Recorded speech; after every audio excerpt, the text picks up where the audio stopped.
नमो भगवते वासुदेवाय।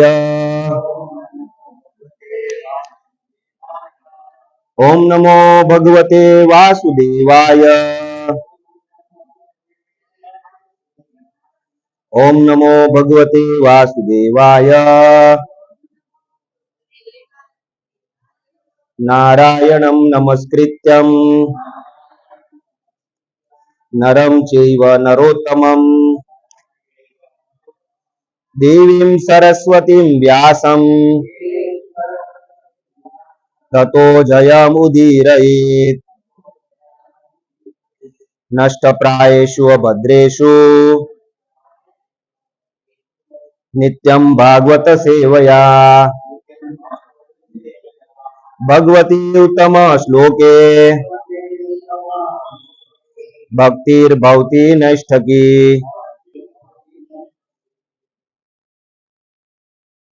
श्रीमद् भागवतम श्रीमद् भगवद गीता अध्याय 5 श्लोक संख्या 2। अध्याय कर्मयोग कृष्ण भावना युक्त कर्म। संन्यासः कर्मयोगश्च निःश्रेयसकरावभूवो तयोस्तु कर्म संन्यासात् कर्मयोगो विशिष्यते। संन्यासः कर्मयोगश्च निःश्रेयसकरावभूवो तयोस्तु कर्म संन्यासात् कर्मयोगो विशिष्यते। संन्यासः कर्मयोगश्च निःश्रेयसकरावभूवो तयोस्तु कर्म संन्यासात् कर्मयोगो विशिष्यते। संन्यासः कर्मयोगश्च निःश्रेयसकरावभूवो तयोस्तु कर्म संन्यासात् कर्मयोगो विशिष्यते।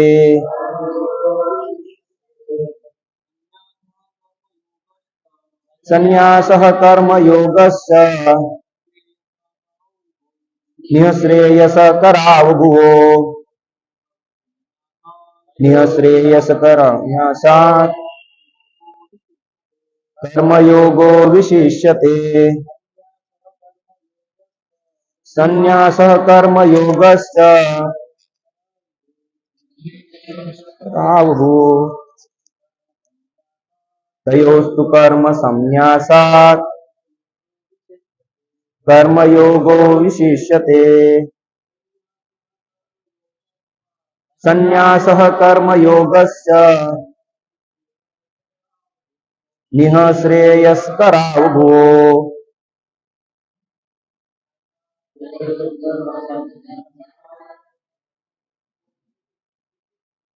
कर्मयोगो विशिष्यते।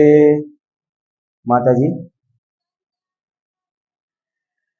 संन्यासः कर्मयोगश्च निःश्रेयसकरावभूवो तयोस्तु कर्म संन्यासात् कर्मयोगो विशिष्यते। संन्यासः कर्मयोगश्च निःश्रेयसकरावभूवो तयोस्तु कर्म संन्यासात् कर्मयोगो विशिष्यते।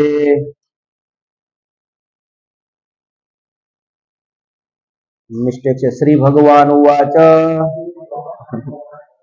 श्री भगवान बोल्या, संन्यासः कर्मनो त्याग, कर्मयोगः भक्तियुक्त कर्म च तथा निःश्रेयसकरो મુક્તિ પંથે લઈ જનારા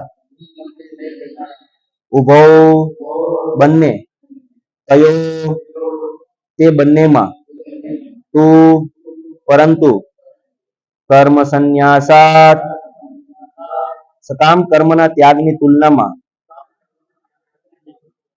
કર્મયોગ નિષ્ઠાયુક્ત કર્મ વિશિષ્યતે શ્રેષ્ઠ છે.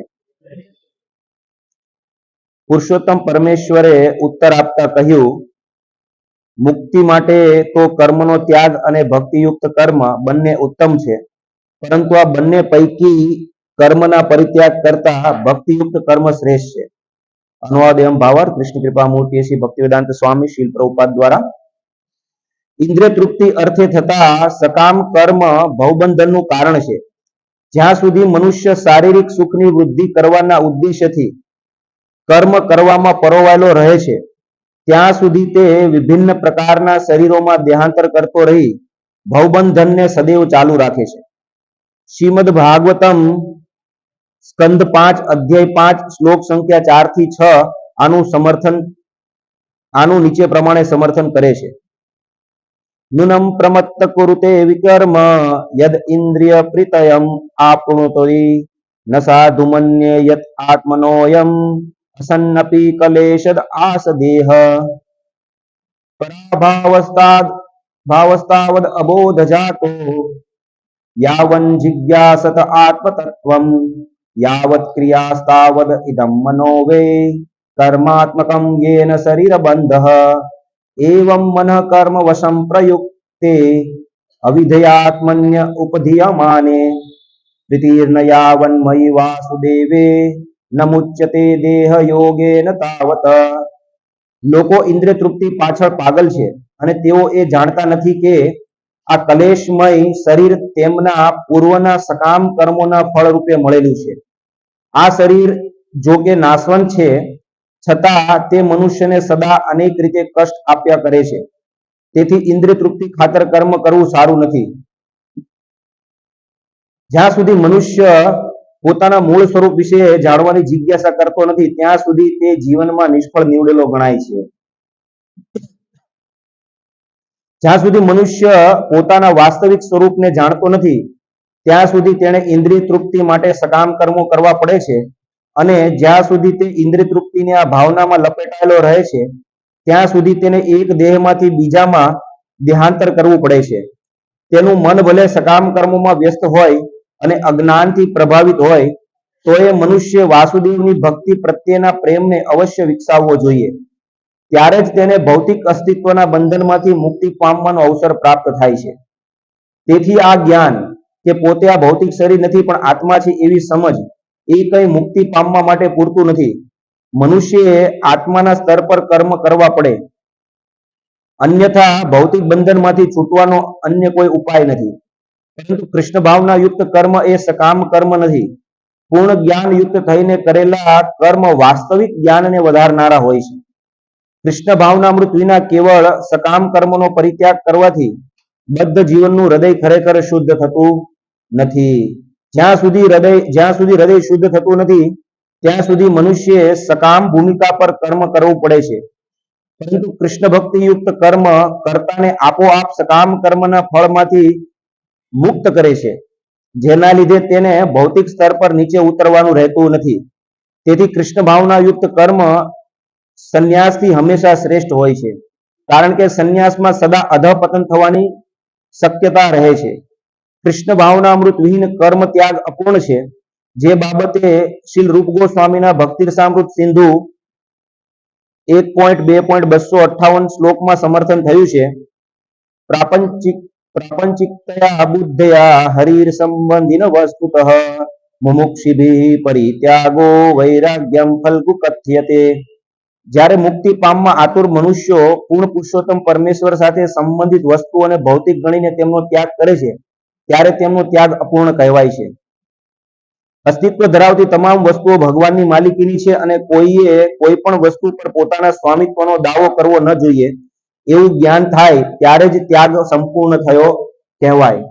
મનુષ્ય સમજવું જોઈએ કે હકીકતમાં કોઈનું કશું છે જ નહીં. તો પછી ત્યાગ કરવાનો સવાલ જ ક્યાં રહ્યો?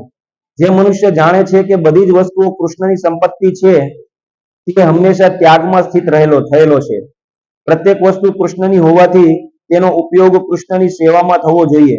આ રીતે કૃષ્ણ ભાવના યુક્ત થઈને પૂર્ણ કર્મ કરવાની આ પદ્ધતિ માયાવાદી સંન્યાસીના ગમે તેટલા પ્રમાણમાં દર્શાવાતા કૃત્રિમ વૈરાગ્ય કરતા અનેક ગણી વધારે સારી છે. ઓમ અજ્ઞાનતિમિરન્ધસ્ય જ્ઞાનંજનશલાકયા ચક્ષુરુન્મિલિतं येन તસ્मै શ્રી ગુરુવે નમઃ. શ્રી ચૈતન્ય મનોભીષ્ટં સ્થાપિतं येन ભૂતલે સ્વયં રૂપः કદા મહ્યં દદાતિ સ્વપદાન્તિકં. વંદે અહં શ્રી ગુરો શ્રીયુતપદકમલં શ્રી ગુરુन् વૈષ્ણવાંશ્ચ શ્રીરૂપં સાગ્રજાतं સગણ રઘુનાથાન્વિतं तं સજીવં સાદ્વૈतं સાવધૂतं પરિજનસહિतं કૃષ્ણ ચૈતન્ય દેવમ શ્રી રાધા કૃષ્ણ પાદાન સગણ લલિતા શ્રી વિશાખાન્વિતાંશ.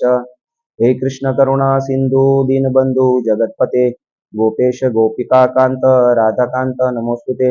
તપ્ત કાંચન ગૌરાંગી રાધે વૃંદાવનેશ્વરી વૃષભાનુસુતે દેવી પ્રણમામી હરિપ્રિયે. નમોઃ વિષ્ણુપાદાય કૃષ્ણ પૃષ્ઠાય ભૂતલે શ્રીમતે ભક્તિ વિકાસ સ્વામી ઇતિ નામિને. નમોઃ વિષ્ણુપાદાય કૃષ્ણ પૃષ્ઠાય ભૂતલે શ્રીમતે ભક્તિ વેદાંત સ્વામી ઇતિ નામિને. નમસ્તે સારસ્વતી દેવ્યે ગૌરવાણી પ્રચારિણે નિર્વિશેષ શૂન્યવાદી પાશ્ચાત્ય દેશ તારણે. જય શ્રી કૃષ્ણ ચૈતન્ય પ્રભુ નિત્યાનંદ શ્રી અદ્વૈત ગદાધર શ્રીવાસાદિ ગૌર ભક્ત વૃંદ. હરે કૃષ્ણ કૃષ્ણ કૃષ્ણ હરે હરે હરે રામ રામ રામ હરે હરે. તો આ અધ્યાયનું નામ છે કર્મયોગ, કૃષ્ણ ભાવના યુક્ત કર્મ.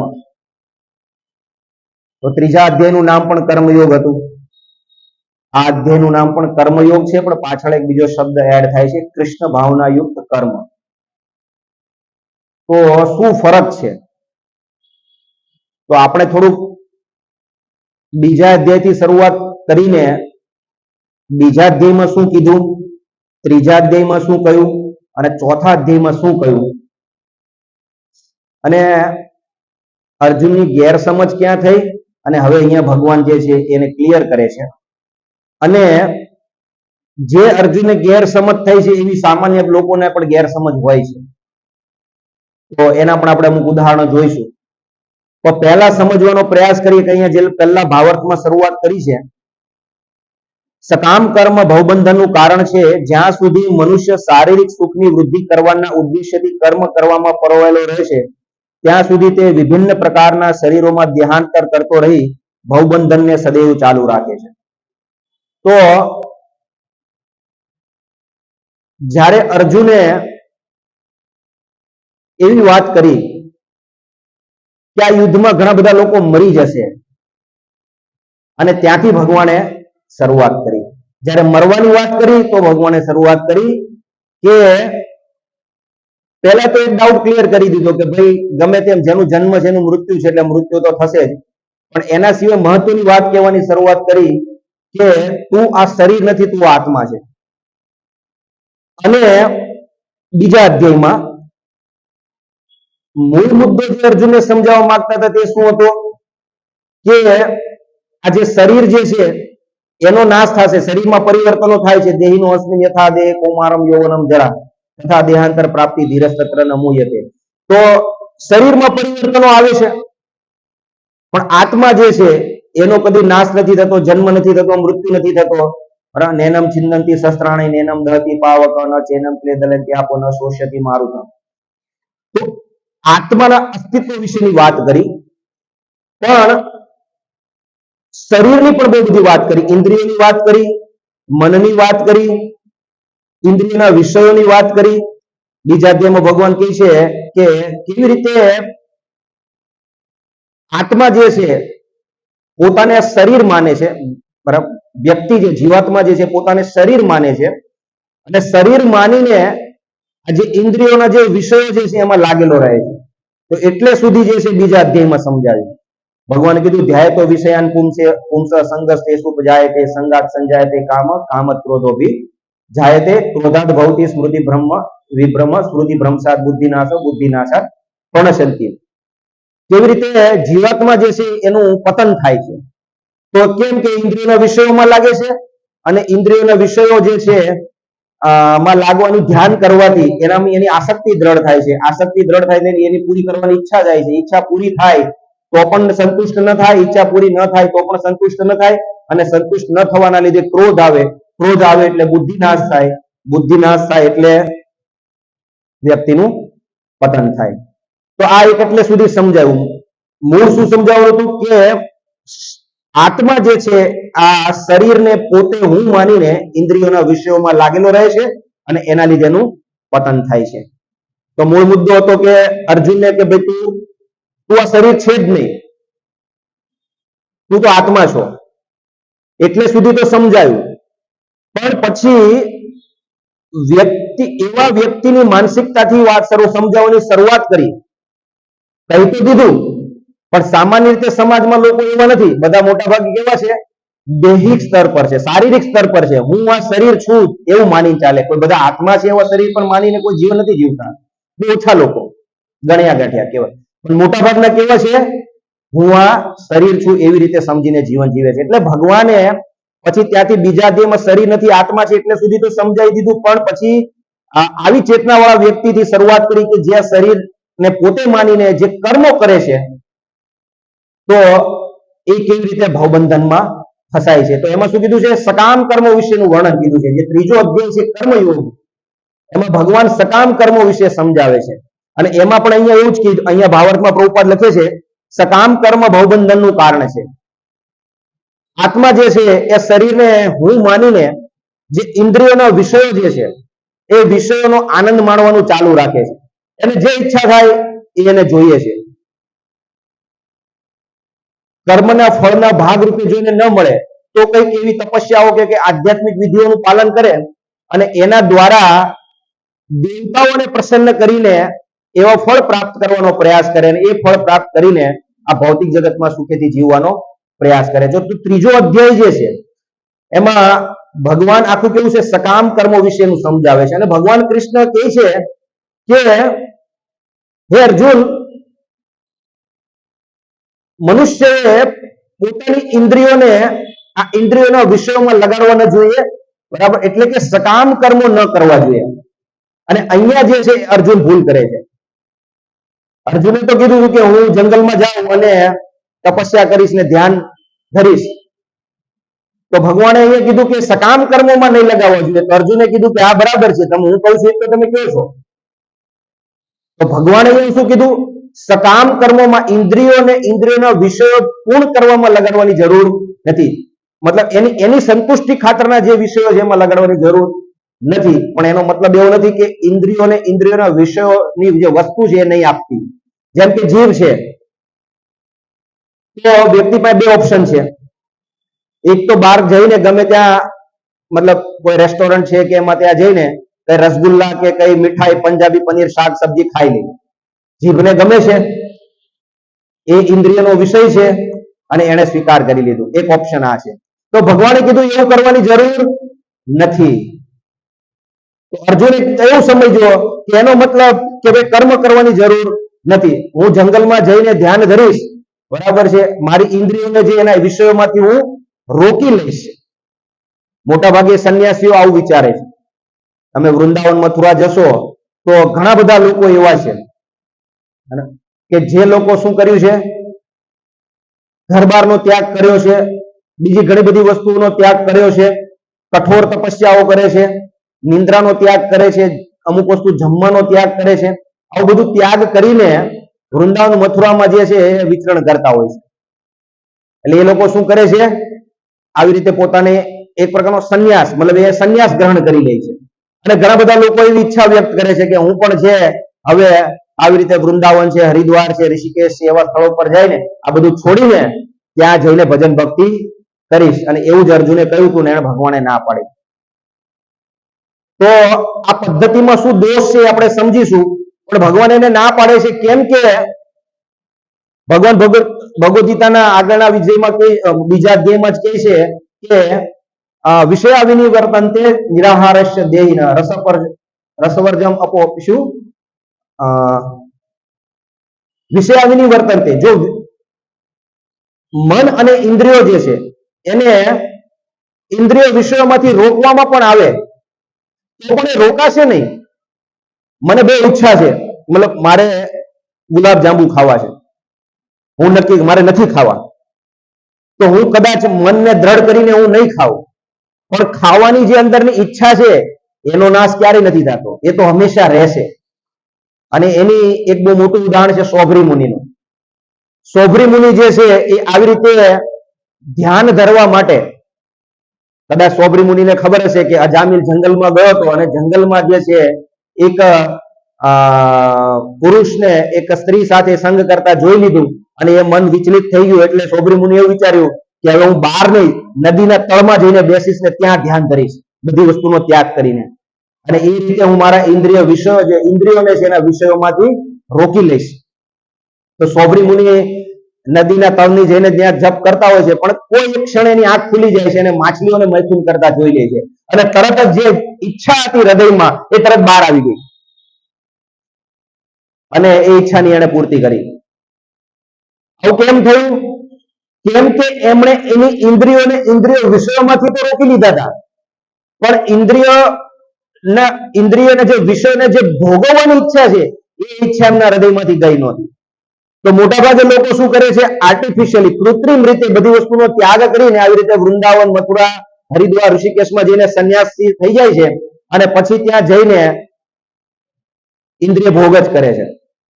એક નહીં તો બીજા પ્રકારે પણ ઇન્દ્રિય ભોગ કરે છે, કારણ કે ઈચ્છા હજી ગઈ નથી. તો ભગવાન કૃષ્ણએ અર્જુનને ના પાડી, ભાઈ એવું કરવાની જરૂર નથી. આવી વ્યક્તિ જો કોઈ ખોટો સંન્યાસ ગ્રહણ કરે છે, મતલબ અહીંયા ભાવાર્થમાં લખે છે પ્રભુપાદ,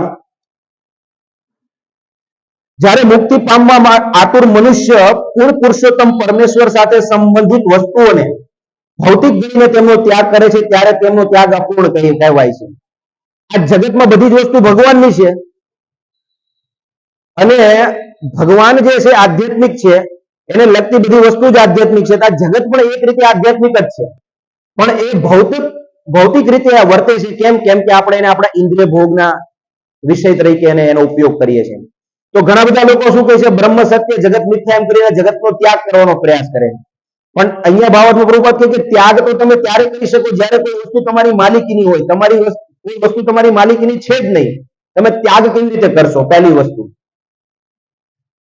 પછી કદાચ વ્યક્તિ કોઈ ત્યાગ પણ કરી દે તો ત્યાગ કર્યા પછી એને ભોગવવાની જે ઈચ્છા છે એને તમે કેવી રીતે કાઢશો? તો જે મેં કીધું વિષયાવિની વર્તનતે નિરાહારસ્ય દેહિના, બરાબર. તો પરમ રસનો સ્વાદ, બરાબર, પરમ દ્રષ્ટવાના નિવર્તનતે, જ્યારે વ્યક્તિને ઉચ્ચ રસનો સ્વાદ થાય છે ત્યારે નિકૃષ્ટ રસનો જે ઓટોમેટિક શું છે? ત્યાગ કરી દે છે. તો હૃદયમાંથી ઈચ્છા નથી જતી વ્યક્તિને આ ભૌતિક જગતમાં ભોગ ભોગવવાની જે છે, અને ખોટી રીતનો સંન્યાસ ગ્રહણ કરવો નહીં જોઈએ. અહીંયા એ સમજવાનું છે. તો વ્યક્તિ સકામ કર્મો જે છે અહીંયા કરવાનું શું છે? સકામ કર્મોનો ત્યાગ કરવાનો છે. એટલે ઇન્દ્રિયોને એવા કર્મોમાંથી રોકવાના છે કે જે કર્મો એના બંધનનું કારણ બનતા હોય. એની જગ્યાએ ઇન્દ્રિયોને એવા કર્મોમાં લગાવવાની છે કે જેથી એ કર્મના બંધનનું કારણ નહીં બને. કર્મ કરતા રોકવાની નથી. માનો કે આ માઇક છે, બરાબર છે, તો આ માઇકને હું ઘરમાં મૂકી રાખું, ઉપયોગ નથી કરવો, તો એનો શું મતલબ છે? માઇક છે તો એનો ઉપયોગ બે રીતે થઈ શકે: ફિલ્મોના ગીતો ગાવા માટે અને આવી રીતે સત્સંગ પ્રવચનમાં કે કીર્તન કરવા માટે. તો બેસ્ટ ઉપયોગ અથવા તો એનો યોગ્ય ઉપયોગ જ એ છે કે એને એનું જે યોગ્ય કાર્ય છે એ કાર્યમાં લગાવીએ. તો એવી જ રીતે ઇન્દ્રિયો જે છે, ઇન્દ્રિયોને એવા કાર્યોમાં લગાવવાના કે જેનાથી ઇન્દ્રિયો વાસ્તવિક આનંદનો અનુભવ કરે. તો સકામ કર્મનું જે ત્રીજા અધ્યાયમાં કીધું ત્યાં ભગવાને અર્જુનને રોક્યો કે તારે સકામ કર્મમાં ઇન્દ્રિયોને નથી લગાડવાની, એ કાર્ય નથી કરવાના, નકર તારા ભવબંધનનું કારણ બનશે. તો ત્રીજા અધ્યાયમાં કર્મયોગમાં ખાલી આટલું ભગવાને સમજાવ્યું. પછી ભગવાન સીધું છે આખો વિષય સ્વિચ કરે છે. કર્મબંધનમાં નથી લગાવવાનું, તો અર્જુન ત્યાં સુધી તો સંમત હતો કે હા બરાબર, જે હું કહું છું ને એવું જ આ કહી રહ્યા છે, આ એના જેવું જ છે અહીંયા. અર્જુને બીજા અધ્યાયમાં ભગવાન કૃષ્ણએ શું પૂછ્યું હતું? યત શ્રેયસાત નિશિતમ બ્રુહિ તન્મે. બરાબર, જે મારા માટે સર્વશ્રેષ્ઠ કલ્યાણકારી હોય તે કહો. તો ભગવાને કીધું કે ભાઈ સકામ કર્મમાં નહીં લગાવતો, નહીં તારા ભવબંધનમાં બંધનનું કારણ બનીશ. એટલે આ તારે જન્મ વિદ્યા ચક્કરમાં ફરતું રહેવું પડશે. બરાબર, તો એમાંથી છૂટવા શું કરવું પડે? તો ભગવાન જે ત્રીજા અધ્યાયમાં છેલ્લે એવું કહે છે કે જ્ઞાનની જરૂર પડે. સકામ કર્મો નથી કરવા તો શું કરવું જોઈએ? બરાબર, પ્રવૃત્તિમ ચ નવૃત્તિમ ચ ન વિદુ આસુરા જના. જે આસુરી જનો જે છે, બરાબર, એ લોકો શું કરવું જોઈએ ન કરવું જોઈએ નથી જાણતા, પણ જે બુદ્ધિમાન લોકો છે એ લોકોને ખ્યાલ છે. તેના માટે શું કરવું જોઈએ? જ્ઞાનની જરૂર પડે. તો ચોથા અધ્યાયમાં ભગવાન જે છે એ અધ્યાયનું નામ છે દિવ્ય જ્ઞાન, અને દિવ્ય જ્ઞાનમાં ભગવાન સ્ટાર્ટિંગમાં જે છે એ સર્વશ્રેષ્ઠ જ્ઞાન આપી દે છે. પહેલા તો ભગવાને કીધું કે ઇમમ વિવસ્વતે યોગમ પ્રોક્તવાન અહમ અવ્યયમ ઇમમ વિવસ્વતે યોગમ પ્રોક્તવાન અહમ અવ્યયમ વિવસ્વાન મનવે પ્રાહ મનુરીશ્વા કે બ્રવીત એવમ પરંપરા પ્રાપ્તમ રાજર્ષો વિદુષ ન કાલે નેહ મહતા યોગો નષ્ટ પરંતપ. આ જ્ઞાન પરંપરામાં ઉતરી આવ્યું, સમય ત્યાંતરે નાશ પામ્યું, અને એટલા માટે જ્ઞાન ફરીથી આપું છું. પણ જ્યારે જ્ઞાન આપ્યું, જ્ઞાન શા માટે આપવાનું હતું? કે સકામ કર્મોમાંથી આપણે જાતને બચાવવાનું અને જન્મ મૃત્યુના ચક્કરમાંથી છૂટી શકે, એટલે જ્ઞાનની જરૂર હતી. જ્ઞાન પરંપરામાં આવે, જ્ઞાન નાશ પામ્યું, ભગવાન ફરીથી જ્ઞાન આપે. પણ ભગવાન પહેલી પછીના ત્રીજા શ્લોકમાં એવું કહે છે કે ભક્તો સેમી સખા ચેતી રહસ્યમ એતદ ઉત્તમમ. આ જ્ઞાન તું ક્યારે સમજી શકીશ? કારણ કે તું મારો ભક્ત છો અને મારો સખા છો. જ્યારે શરૂઆત કરે છે, આગળ બધું સમજાવ્યું, પણ જ્યારે વાસ્તવમાં જ્ઞાન આપવાની શરૂઆત કરે છે ત્યારે ભગવાન કહે છે કે આ જ્ઞાન જે છે તું ત્યારે જ સમજી શકીશ, કારણ તું જ સમજી શકીશ, કેમ કે તું મારો ભક્ત અને મારો મિત્ર છો. એની સિવાય સંભવ નથી જ્ઞાનને સમજવું. 15મા અધ્યાયમાં ભગવાન કૃષ્ણ કહે છે વેદેશ સર્વેર અહમ એવ વેદ્યો. આ દુનિયામાં જેટલા પ્રકારનું જ્ઞાન છે એનો ઉદ્દેશ્ય ભગવાનને જાણવો છે, એના સિવાય બીજો કોઈ ઉદ્દેશ્ય નથી. અને એટલા માટે ચોથા અધ્યાયમાં ભગવાને કીધું કે તું સમજી શકીશ. પછી ભગવાન શરૂઆત કરે છે કે હું શા માટે આવું છું? તો કહે છે કે યદા યદા હિ ધર્મસ્ય જ્ઞાની ભવતી ભારત અભ્યુત્થાનમ અધર્મસ્ય તદાત્માનમ સૃજામ્યહમ પરિત્રાણાય સાધુનામ વિનાશાય ચ દુષ્કૃતામ. આ વાત કરે છે.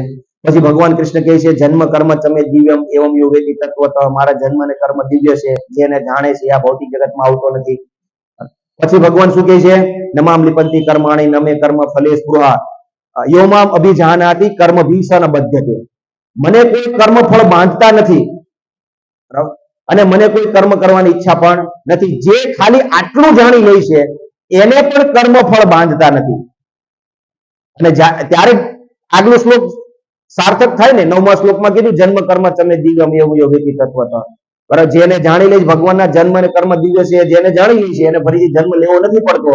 તો એ સમજવાનો મતલબ શું છે કે ભગવાનને કોઈ કર્મ જ બંધન બાંધતા નથી. સામાન્ય રીતે એક જે ભૂલ ધારણા છે કે રામ અવતારમાં ભગવાન રામચંદ્ર બાલીને છુપાઈને બાણ માર્યું હતું, એટલે કૃષ્ણ અવતારમાં જરાય ભગવાને બાણ માર્યું અને ભગવાન મરી ગયા. જો આ સત્ય હોય તો ભગવદ ગીતાનો શ્લોક ખોટો થઈ જાય. નમામ લિપંતિ કર્માણી નમે કર્મ ફલે સ્પૃહા. તો આ શ્લોક ખોટો થઈ જાય. તો જે ઘટના બની, ઘટના તો સાચી જ હતી અને આ શ્લોક પણ સાચો છે. તો વાસ્તવિકતા શું છે કે વાસ્તવમાં ભગવાનને કોઈ કર્મ ફળ બાંધતા નથી ને એનું કોઈને ફળ ભોગવવું પડતું નથી. તો એ આપણે સમજવાની જરૂર છે. જ્યારે આપણે સમજીએ છીએ તો એને એ સમજી લેવાથી, યથાર્થ રૂપે સમજી લેવાથી વ્યક્તિ કર્મ બંધનમાં બંધાતો નથી. અને ત્યાર પછી ભગવાન કૃષ્ણ ચોથા અધ્યાયમાં દિવ્ય જ્ઞાન આખું પૂરું કરે છે, અને એને દિવ્ય જ્ઞાન પ્રાપ્ત કરવા ગુરુ પાસે જવાના મહાત્મ્ય સમજાવે છે.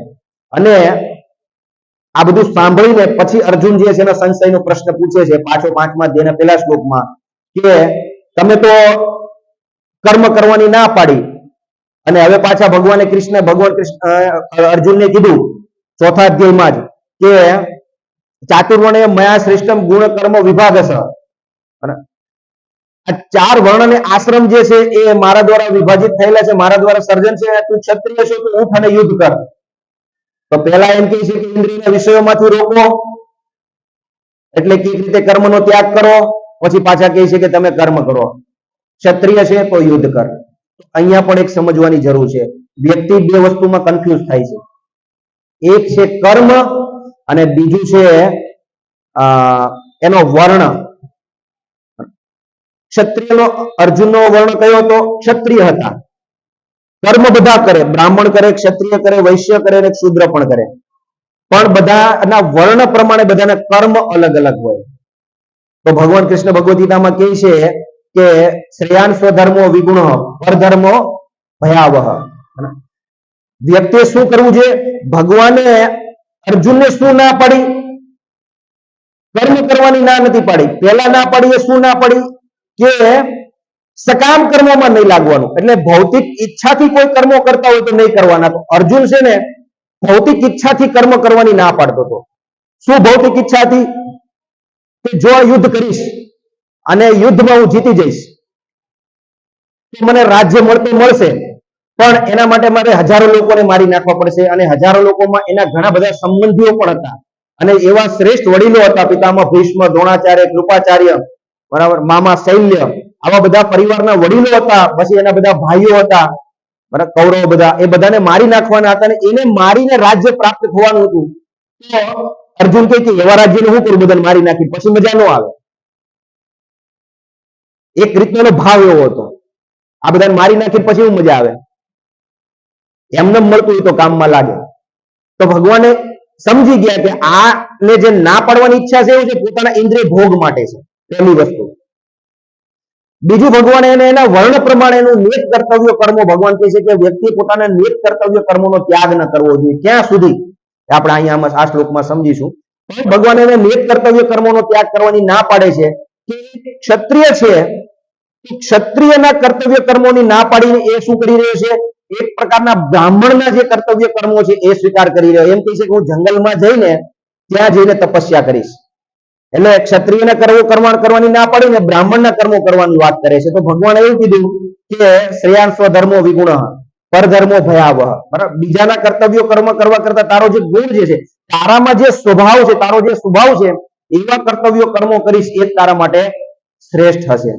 તો જો કોઈ વ્યક્તિ ખોટી રીતે આવા કર્તવ્ય કર્મોનો ત્યાગ કરે છે અને ફરી પાછો જો કર્તવ્ય કર્મ કરવા જાય છે તો એના માટે એક શાસ્ત્રમાં શ્લોક છે, વત્સ્યાવર્ણી એવો શબ્દ પ્રયોગ કર્યો છે. એ વ્યક્તિને કેવો કે વત્સ્યાવર્ણી એવું કહેવામાં આવે. એનો મતલબ શું છે? કે કોઈ વ્યક્તિ ઉલટી કરે અને પછી એ જ ઉલટીને પોતે ખાય, એવું કહેવામાં આવે. કેમ એવું કહેવામાં આવ્યું? કે અર્જુન જે છે એ લડવાની ના પાડી છે, મારે નથી લડવું, હું તપસ્યા કરીશ. હાલો, કાંઈ વાંધો નહીં, એકવાર એ પણ ઓકે છે, ઠીક છે, તું તારે નથી લડવું, જા જંગલમાં જઈને ધ્યાનને તપસ્યા કરી. તો ત્યાં સંભવ છે કે ત્યાં કોઈ વ્યક્તિ મનુષ્ય આવી જાય અને એની અર્જુન હારે માથાકૂટ થઈ જાય, એ તો અજાણ્યો હોય, પાછો ક્ષત્રિય ધર્મ ત્યાગ આવી જાય, પાછું બાણ પકડીને લડવા ચાલુ થઈ જાય, હું ક્ષત્રિય છું. એટલે ભાઈ, તે તો પેલા ક્ષત્રિય ધર્મનો ત્યાગ કર્યો હતો, હવે બીજા કોકે હળી કરી તો પાછો ક્ષત્રિય થઈ ગયો. એ કેવું છે? ઉલટી કરીને ખાધેલું ને કર્યું પછી પાછું ખાવા બરાબર છે. એટલે એવા ઇન્દ્રિય વિષયોને ખોટી રીતે ત્યાગ કરવાના અને પછી પાછા એ જ ઇન્દ્રિય વિષયોમાં લિપ્ત થવું એ યોગ્ય નથી. એટલે ભગવાન ના પાડે છે કે અર્જુન, તારે એ કરવાની જરૂર નથી, લડી લે ભાઈ. એટલે એમાં બે વસ્તુ સિદ્ધ થતી હતી. એક તો કે સકામ કર્મની ઈચ્છાથી અર્જુન બચી જતો હતો, અને બીજું ખોટી રીતે પોતાના નિજે નિયત કર્તવ્ય કર્મોનો ત્યાગ કરીને બીજાના નિયત કર્તવ્ય કર્મોનો સ્વીકાર કરવામાંથી પણ એ બચી જતો હતો. આ ભગવાને એને ના પાડી. અહીંયા સંન્યાસ લેવાનો જે વાત જે છે કરવામાં આવી છે એના જેવી છે. મોટા ભાગે લોકો આમ ધનવાન હોય, મને બહુ આસક્તિ નહીં એમ, મને બહુ આસક્તિ નહીં એમ. હવે કેમ ખબર પડે તમને આસક્તિ નહીં? મને કોઈ આસક્તિ, પરીક્ષા લે તો જ ખબર પડે, નકર કેમ ખબર પડે? પરીક્ષા લે એક કામ કરી શકાય, બહુ આસક્તિ ન હોય તો જીવન નિર્વાહ માટે જેટલું જરૂરી છે એટલું રાખો, બાકીનું બધું ભગવાનની સેવામાં લગાવી દો, તો ખબર પડે આસક્તિ છે કે નથી આસક્તિ, અને કેટલી આસક્તિ આપણને છે. પરીક્ષા થાય તો ખબર પડે. પણ લોકો કેવા છે? અહીંયા જે સંન્યાસીનું વર્ણન કર્યું છે એના જેવા સંન્યાસી, મારે કોઈ આસક્તિ નહીં એમ, પણ બધા જ પ્રકારના ઇન્દ્રિય ભોગમાં લાગેલા રહે છે.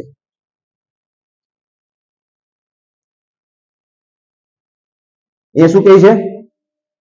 જ્યાં સુધી વ્યક્તિ સકામ કર્મ ચાલુ રાખે છે ત્યાં સુધી ભવબંધન ચાલુ રાખે છે, કારણ કે એના કર્મના ફળો બને છે. એટલે જ્ઞાનની જરૂર પડે. જ્ઞાન ભગવાન કૃષ્ણ ચોથા અધ્યાયમાં આપ્યું, અને ત્યાર પછી અહીંયા હવે ભગવાન જે છે સકામ કર્મ કરતા પણ ઉપર એવા જ્ઞાનની સમજૂતી આપવાની શરૂઆત કરે છે. અને પહેલા તો એવી ભ્રાંત ધારણાનું ખંડન કરે છે કે લોકો જે અર્જુન જેમ કહેતો હતો કે છોડીને જતો રહું એવી જે વૃત્તિ ધરાવે છે, બરાબર છે, એવી જે વિચારધારા વાળા છે એવા લોકોની ભ્રાંત ધારણાનું ખંડન કરે. જો આમાં સમજવા જેવી બહુ મહત્વની વસ્તુ એવી છે કે અર્જુનને કીધું કે હું છોડી દઉં, ભગવાને ના પાડી તો કે જો લોકો કે છે ને ઘરે રહીને ગૃહસ્થ રહીને ભક્તિ કરવી જોઈએ. ખોટી વાત છે, એને સમજવાની જરૂર છે. ગ્રહસ્થ અને ગ્રહ મેધીનું શાસ્ત્રોમાં વિસ્તારથી વર્ણન છે. ઘરમાં રહીને ભક્તિ કરવી જોઈએ, પણ કેવી રીતે ઘરમાં રહીને ભક્તિ કરવી જોઈએ એનું ભગવાન કૃષ્ણ સમજાવે છે. ઘર છોડીને જંગલમાં જતું રહેવું અથવા સંન્યાસ ગ્રહણ કરવો એનું ભગવાન અર્જુનને ના પાડતા હતા. એના પાછળના બે દોષ હતા. પણ ચાલો એ વાતને છોડીને આપણે પણ, અને અત્યારે એ સંભવ પણ નથી બધા માટે. બહુ રેર કેસમાં કોઈ વ્યક્તિ વાસ્તવિક ભક્તિ કરવા માંગતું હોય છોડીને જાય, અલગ વસ્તુ છે, બરાબર. પણ આપણે બધા લોકો કરી શકે એ વસ્તુની વાત કરીએ તો ભગવાને અર્જુને એવી વાત કરી કે તારે બધું છોડીને નથી જવાનું, ઘરે રહેવાનું છે. મતલબ તારા જે નિયત કર્તવ્ય કર્મો છે એ કરવાના છે. આપણે એને પોઝિટિવ લઈને પકડી લીધું. જો ભગવાને કીધું ઘરે રહીને ભક્તિ કરવાની. કેટલા જણા ભક્તિ કરે છે ઘરે રહીને? બધા ટીવી અને મોબાઈલની ભક્તિ કરે છે, કોઈ ભગવાનની ભક્તિ કરતું નથી. તો આ સમજવાની જરૂર છે. ઘરે રહીને ભક્તિ કરવી નો મતલબ શું? બધું શાસ્ત્રોમાં, ભગવદ ગીતામાં આખામાં ભગવાન આખું વિસ્તારથી સમજાવશે આગળ. ઘરે રહીને ભક્તિ કરવીનો મતલબ શું છે? ભલે કોઈ વ્યક્તિ બધું છોડીને ક્યાંય જાતા નથી, પણ એનો મતલબ એવો નથી કે ઘરે રહીને ઇન્દ્રિય ભોગ કરવાનો, ઇન્દ્રિય વિષયોમાં લાગી જવાનું, સકામ કર્મોમાં લાગી જવાનું. મને આ ગમે છે લઈ લીધું, પેલું ગમે છે તે, જે કઈ ઈચ્છા મનમાં છે પૂર્ણ કરી લેવાની નહીં. જો ઇન્દ્રિયોને એના ઇન્દ્રિયો સકામ કર્મો વાળા વિષયોમાંથી રોકવાના છે, પણ ભગવાનની સેવા વાળા વિષયોમાં લગાવવાની છે ઇન્દ્રિયને. તો અહીંયા ભગવાને જે સમજાવ્યું કે જેમ કીધું એમ કોઈ વ્યક્તિ લોકો ત્યાગ કરે છે, પણ વ્યક્તિ પોતાની વસ્તુ છે ને એનો ત્યાગ કરે છે. તો વાસ્તવમાં બધી જ વસ્તુ ભગવાનની છે, અને ભગવાનની સેવામાં જ્યારે લગાડવામાં આવે છે ત્યારે એ વસ્તુને એનો વાસ્તવિક ત્યાગ કર્યો કહેવાય. જેમ કે એક ઉદાહરણ મેં પેલા આપ્યું, બેંકમાં જે કેશિયર હોય એને જે પૈસા આવે એ લઈ અને બેંકમાં જમા કરે. કોઈ ઉપાડવા આવે બેંકમાંથી લઈને એને આપી દે, બરાબર. કરોડ રૂપિયાની લેવેચ કરે પણ પોતાના નથી. જ્યારે વ્યક્તિ જીવનમાં ઘરે રહીને પણ આ ભાવનાથી ભજન ભક્તિ કરે છે, આ ઘર કોનું છે? ભલે ઘરમાં રહીએ છીએ પણ ભગવાનનું છે. આ ઘરના બધા, મારી જે બીજી કોઈ સંપત્તિ છે કોની છે? ભગવાનની છે. મને શેના માટે મળી છે? એની સેવામાં લગાવવા માટે મળી છે. એની સેવામાં લગાવવાનો પણ અર્થ શું છે એ સમજવું જરૂરી છે. ધન મળ્યું છે તો હોટલમાં જમવા જવાનું, ફિલ્મો જોવા જવાનું, કોઈ જગ્યાએ બેંકોક પટાયા ફરવા જવાનું, એના માટે ધન મળ્યું નથી. તીર્થ સ્થળોની મુલાકાત લેવા માટે, સત્સંગના આયોજન માટે, ભક્તોને નિમંત્રણ આપવા માટે, પ્રસાદ બનાવીને વિતરણ કરવા માટે, આ બધા કાર્યો માટે જે કઈ વસ્તુ છે બધી ભગવાનની મળ્યું છે. હું એનો વહીવટ કરું છું. તો વહીવટ કોના માટે કરવાનો છે? બેંક માટે કરવાનો છે. બેંક કોણ છે? ભગવાન છે. તો આ વાસ્તવિક ભાવ છે માલિકીપણાનો. એટલે ત્યાગ નથી કરી દેવાનો. ઓલો બેંક કેશિયર પાસે કોઈ જાય તો પૈસા જ લેવા આવે, એ કે જાવ દો, ભગવાન કૃષ્ણ ભગવદ ગીતામાં ત્યાગ કરવાનું કીધું, પૈસા હું લેવાના? એમ કે તો કેશિયર ત્યાગ કરી દો બધા પૈસાનો, ભગવાન કૃષ્ણે કીધું ભગવદ ગીતામાં. એમ નથી ત્યાગ કરી દેવાનું. જેના છે એના માટે તો વાપરવાના છે, સમજણ? તો અને એના માટે બેંક કેશિયર રાખવામાં આવે છે. તો જેના છે એના હાટું તો વહીવટ કર, તારે નથી લેવાના, પણ જેના છે એના માટે વહીવટ કરવાનો. તો બોલો કે ના ના તું ત્યાગ કરી દે, તો પરાણેનો ત્યાગ આવો ન હાલે. અને આપણે હોતે પરાણે ત્યાગ કરી આવી રીતે એમ મને કોઈ આસક્તિ નથી એમ. પણ જોઈએ આપણા જીવનને આપણે એનો નિરીક્ષણ કરીએ, મૂલ્યાંકન કરીએ તો આપણે સમજી શકીએ કે આપણું આખું જીવન જે છે અધ્યાત્મ ભાવ પર છે, અને આ શરીર અને એની ઇન્દ્રિયો અને ઇન્દ્રિયોના વિષયો માટે એ લાગેલું છે. તો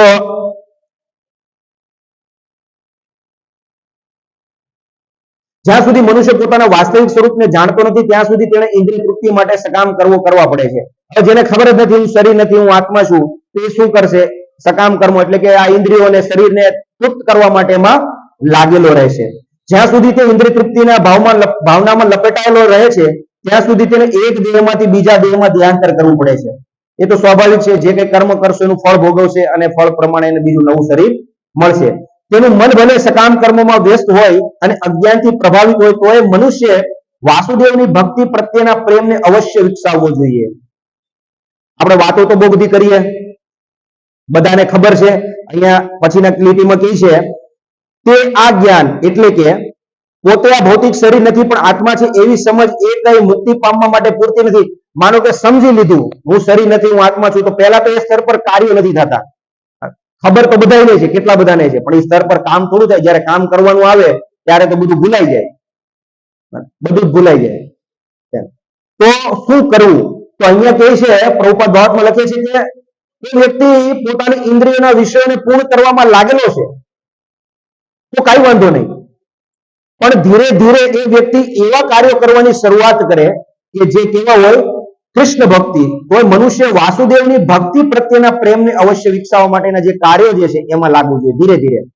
જેમ કે કોઈ વ્યક્તિ છે એને રોજ સારું જમવાની ઈચ્છા થાય છે, રોજ સવારમાં જાય ફાફડા જલેબી લઈ આવીને ખાય, એક ઉદાહરણ છે. તો કોઈને એવી ઈચ્છા છે અને એવા લોકો છે, તો એવી ઈચ્છા છે તો કઈ વાંધો નહીં. એક કામ કરો, તમે ઘરમાં બનાવો, ભગવાનને ભોગ લગાવો અને ખાઓ, તમારી ઈચ્છાની પૂર્તિ કરો. પણ એનાથી ફાયદો શું થશે કે આપણે એ વસ્તુ ભગવાનને જ્યારે અર્પણ કરીએ છીએ ત્યારે એ વસ્તુ કેવી થઈ જાય છે, એના પાપ પૂર્ણ કર્મ ફળોમાંથી મુક્ત થઈ જાય છે. ભગવાન કૃષ્ણ ભગવદ ગીતામાં કીધું યજ્ઞ શિષ્ટાસીનો સંત મુચ્યંતે સર્વ કિલ્બિષે. જે વ્યક્તિ પહેલાના ઋષિ મુનિઓ આવી રીતે જે છે મને અર્પણ કરીને ભોજન કર્યું અને એના લીધે શું થયું કે બધા પાપ ફળોમાંથી મુક્ત થઈ ગયા, તો વ્યક્તિ મુક્ત થઈ શકે. તો આ એક એક્ઝામ્પલ છે. એવી જ રીતે આપણા જીવનમાં જે કંઈ પણ વસ્તુ આપણે કરવાની ઈચ્છા છે એને એવી રીતે ઉપયોગ કરવાનો પ્રયાસ કરો કે જેનાથી એ વ્યક્તિ ભગવાન એ વસ્તુ કળા બુદ્ધિ ભગવાનની સેવામાં લાગતી થાય અને એ દ્વારા આપણી ઈચ્છાઓ ઇન્દ્રિયની ઈચ્છાઓને પૂર્ણ કરવાની શરૂઆત જો કરે. એટલા માટે શું થાય, એમાં આગળ શું કીધું છે, તેનું મન ભલે સકામ કર્મોમાં વ્યસ્ત હોય. ઈચ્છા શું હોય કે ભાઈ મને ગમે એમ, મને ફાફડા જલેબી ભાવે છે એટલા માટે બનાવ્યા છે, ભલે મને ગમે છે એટલા માટે બનાવ્યા છે, પણ ભગવાને ધરીને ખાધા ને, તો ત્યાં સુધી ખબર નથી. અને અજ્ઞાનથી પ્રભાવિત હોય, એને ખબર નથી, એને એ નથી ખબર પડતી કે આ ભગવાનને ભોગ લગાવીશ અને પછી જમીશ એનાથી શું ફરક પડશે અને ડાયરેક્ટ ખાઈ લઈશ તો શું ફરક પડશે, એને ખબર નથી. તો પણ એને કાર્ય કર્યું, તો એવું કાર્ય કરવાથી પણ એને શું થશે, ધીરે ધીરે ધીરે ભગવાન પ્રત્યેની ભક્તિ જે છે એ કેવું થશે, વિકસિત થશે. અને જેમ કીધું આ જ્ઞાન મુક્તિ પામવા માટે પૂરતું નથી. હું શરીર નથી, હું આત્મા છું એટલું પૂરતું નથી, તમારે એ સ્તર પર કાર્ય કરવું પડશે. મનુષ્ય ચેતન આત્માના સ્તર પર કર્મ કરવા પડે, અન્યથા ભૌતિક બંધનમાંથી છૂટવાનો અન્ય કોઈ ઉપાય નથી. પરંતુ કૃષ્ણ ભક્તિ યુક્ત કર્મ એ સકામ કર્મ નથી, એ સમજવું પણ જરૂરી છે. ભગવત ભક્તિ યુક્ત કોઈ પણ કાર્ય કરીએ છીએ સકામ કર્મ નથી. કેમ સકામ કર્મ નથી? કારણ કે ભગવાન માટે કરીએ છીએ અને એની કોઈ એટલા માટેનું કોઈ ફળ નથી બનતું. ભલે કદાચ એકવાર ઈચ્છા છે, એક રીતે એ સકામ કર્મ જ છે. ભગવાનનું ભજન જ્યારે કોઈ ઈચ્છાથી કરવામાં આવે છે ત્યારે પણ કેમ કે ભગવાન માટે કરવામાં આવે છે એટલા માટે એના ફળો જે છે એ નથી બનતા, વ્યક્તિના બંધનના કારણે નથી બનતા.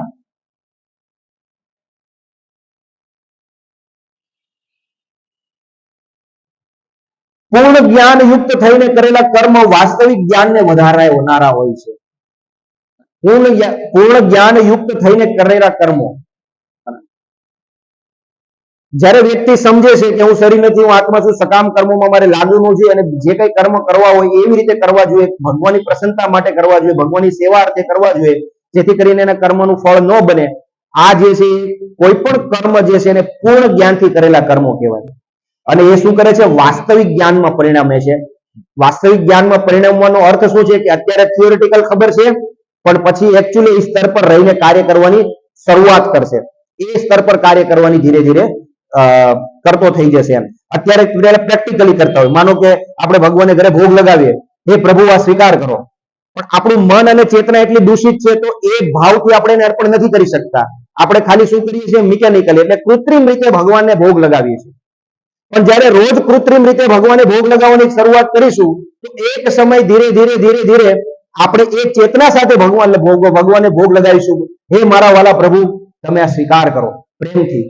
એવો એકવાર ભાવ પ્રગટ થશે અને આપણે વાસ્તવમાં એ ખરેખર જે ભાવનાથી ભગવાને ભોગ લગાવવો જોઈએ એ ભાવનામાં આપણે સ્થિર થશું, એ જ્ઞાનમાં સ્થિર થશું. એ રીતે આપણે વાસ્તવિક જ્ઞાનનો આપણો વધારો થશે. કૃષ્ણ ભાવનામૃત વિના કેવળ સકામ કર્મોનો પરિત્યાગ કરવાથી બદ્ધ જીવનનું હૃદય ખરેખર શુદ્ધ થતું નથી. અર્જુને જે સકામ કર્મોનો ત્યાગ કરવાનો કીધું એનાથી હૃદય શુદ્ધ નથી થતું. જેમ મેં કીધું ને, ભોગ ભોગવવાની જે ઈચ્છા છે એ નથી જાતી, એ તો રહી જ છે. એટલે ઘણી વખત છે ને હું જોઈએ કે કોઈ સ્નેહ મિલન સમારોહ હોય અથવા તો એવા જ કોઈ પણ ઘણા બધા કાર્યક્રમો હોય તો એ કાર્યક્રમોમાં બધાને બોલાવવામાં આવે, સ્ટેજ ઉપર આવો અને વ્યસન મુક્તિ અભિયાન ચાલુ કરવામાં. અહીંયા તમે પ્રણ લ્યો કે કાલથી માવા ખાવાનું બંધ કરી દેશો. એમ થોડા માવા છૂટી જાય, એમ માવાનો છૂટે, બરાબર? એ પ્રણ તો લઈને બિચારા પછી થોડાક દિવસ બંધ રાખે, ગૂંચવાય અને પછી પાછા અઠવાડિયું, અરે ભલે લીધું પ્રણ, ચાલુ કરો, બરાબર? એટલે પાછા ખાવાનું ચાલુ વાત કરી દે. શું કામ?